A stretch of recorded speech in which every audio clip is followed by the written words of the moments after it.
Hey there, this is Coach D from Trench Training, and today I want to talk a little bit about learning sportsmanship in football. You know, this is such an important topic, and it was really kind of rammed home for me this weekend in watching some of the football games throughout college football. One example that I saw of poor sportsmanship was in the Clemson-Louisville game. With this big game this past weekend, number 3 Louisville against number 5 Clemson at Clemson.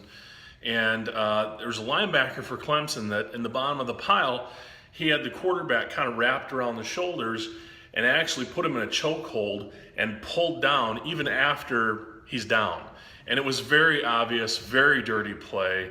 And, you know, there's just no room for those kind of things in football. There just isn't. You know, and there were always guys that, you know, they punched somebody in the bottom of the pile or, you know, twisted an ankle or a leg or an arm or whatever. You know, that stuff's just ridiculous. And, you know, I think there's really no room for that in any sport, especially in football. So there were 3 things that I wanted to discuss today for parents and coaches about what we can do to help teach our kids good sportsmanship. The first one is constant reminders of what kind of behavior is acceptable. All right, as a coach, you can't let things go. When a kid gets an unsportsmanlike conduct, when they get a personal foul, and it's something that's not because they're being aggressive in play, but it's because they make a poor choice. They throw a punch, they hit somebody after the whistle that's, you know, blatant and obvious. They say things that they shouldn't be saying. They're disrespectful to a referee. They're disrespectful to an opponent. I've even seen kids be disrespectful to their own teammates on the field and get penalties for it. So these are things we have to give them constant reminders that these types of activities, these types of behaviors are not acceptable. We also need to point out when kids do great things. You know, when a kid helps another kid up off the field, especially an opponent. You know, when a kid goes above and beyond, you know, to tell an opponent, you know, great game. When they act the way we expect them to act, we need to make sure that we point that out and we give reminders that that is acceptable behavior. All right, so giving reminders is really important. Another thing we can do is be a good example. Be a role model. You know, our kids look to us, the adults in their lives, to decide how they should act. They do. They're watching us every day. Our kids watch us every day to see how we react to things. And they will take that and they'll mimic that activity, that behavior in other portions of their life. Sports, social, school, whatever. Our kids are going to mimic the adults in their lives. So we have to be a good example. You know, I've seen parents, youth parents, that actually get excited and fired up when their kid hurts somebody. And that is ridiculous. And I've called people out on it. And it's unacceptable.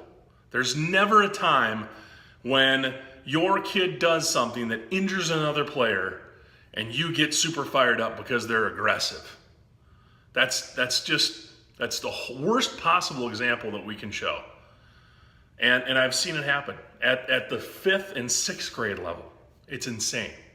So make sure that you are being the example of good sportsmanship, of behavior.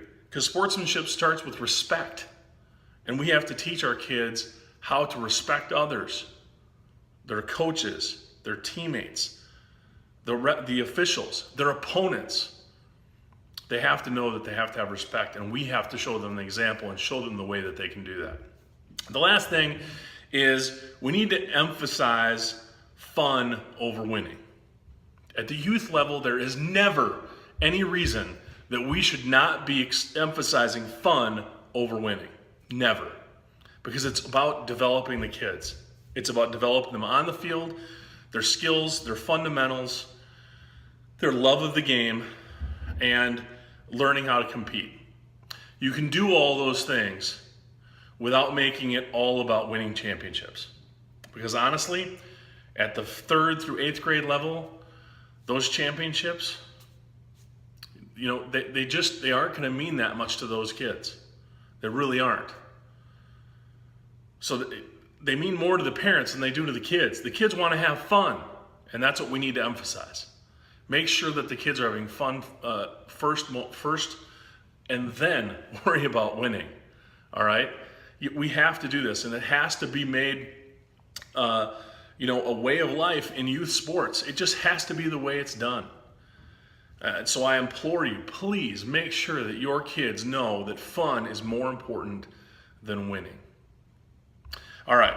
Well, I hope you guys found some value with this video. I'm a little fired up after seeing that game this week and giving some thought to this and the things that I can think about seeing over the past few years in youth sports.